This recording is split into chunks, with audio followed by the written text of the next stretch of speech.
Hello friends, welcome back to my channel. आज video रे जानिबा शहीद माधव सिंह हाथ खर्च योजना कौन, यही योजना रे केते टंका मिलिबो, यह क्यों माने पाई पारिबे और यार लास्ट डेट केबे चलंतु यही वीडियो रे जामे जानिबा। प्रथमे ओडिशा स्टेट स्कॉलरशिप पोर्टल लेकी सर्च करिबा। तापरे शहीद माधव सिंह कर एक फोटो अच्छी, तार साइड रे चेक स्कॉलरशिप एलिजिबिलिटी अच्छी, तार पीडीएफ इंग्लिश एवं ओडिया रे अच्छी। जहाँ को जोटा भल लगुच सेटा को डाउनलोड करदेवा और ओपन करिबा। तापरे पीडीएफ ओपन हेबो। पीडीएफ रे कौन सब लेखा होईची पढ़िबा चलंतु।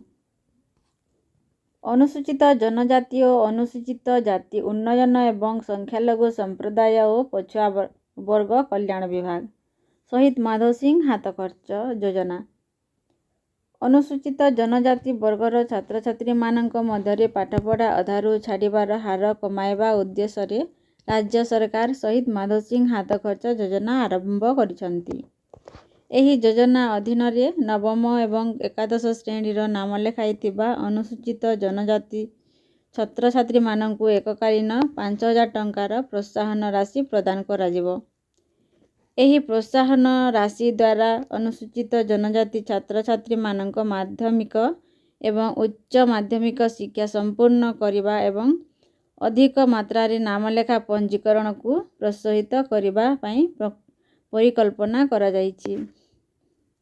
एही योजना चलित शिक्षा वर्ष 2024-25 रु कार्यकारी कराजिबो।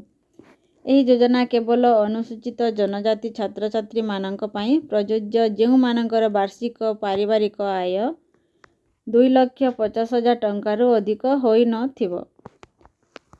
नवम और एकादश श्रेणी रे नाम लेखाइथिबा जनजाति छात्र छात्री मानकु एककालीन 5,000 टंकार प्रोत्साहन राशि प्रदान कराजिबो। एही योजना केवल राज्य भितरर सरकारी किंबा सरकारी अनुदान प्राप्त उच्च विद्यालय एवं उच्च माध्यमिक विद्यालयर अध्ययनरत एही योजना केवल राज्य भितरर सरकारी किंबा सरकारी अनुदान प्राप्त उच्च विद्यालय एवं उच्च माध्यमिक विद्यालयर अध्ययनरत अनुसूचित जनजाति छात्र छात्री मानक पई लागू हेबो। एही प्रोत्साहन राशि सीधासलख योग्य छात्र छात्री मानक बैंक अकाउंट रे प्रदान कराजिबो। उच्च एवं उच्च माध्यमिक विद्यालयर संपृक्त प्रधान शिक्षक एवं अध्यक्ष माने योग्य छात्र छात्री मानक आवेदन पत्र गुड़िकु ओडिशा राज्य छात्रवृत्ति पोर्टाल रे सीधासलख संपृक्त विभाग को अनुमोदन करिवे।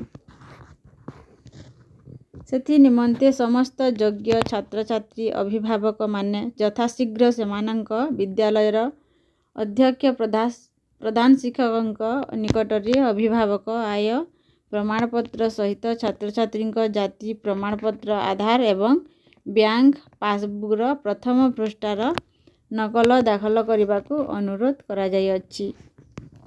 आज्ञा वीडियोटी जदि भल लागिला प्लीज लाइक एंड सब्सक्राइब करिदेबे। धन्यवाद आज्ञा।